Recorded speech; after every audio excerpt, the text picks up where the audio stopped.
kyova laba tubakubiriza nnyo obutanywa mwenge,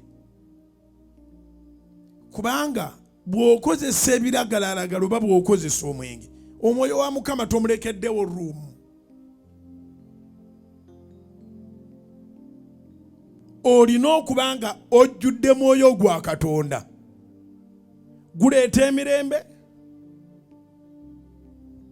gukuwonya ebirowoozo, omwoyo wa Mukama akuwonya ebirwadde, obeera ng'eyamalayo naye nga tomalangayo naye ng'olina essuubi, kubanga omwoyo wa Katonda atudde mu ggwe.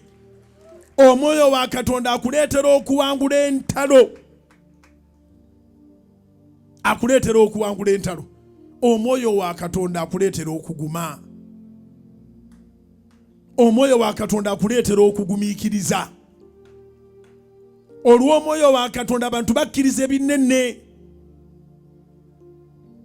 Omwoyo wa Mukama, alimu omwoyo wa Mukama tasobola kukoma. It's just a matter of time.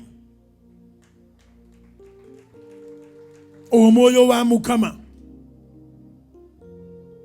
alina omwoyo wa Mukama ne bw'abonaabona atya, kubanga omwoyo wa Mukama era ye Mukama amala n'amuyisaawo.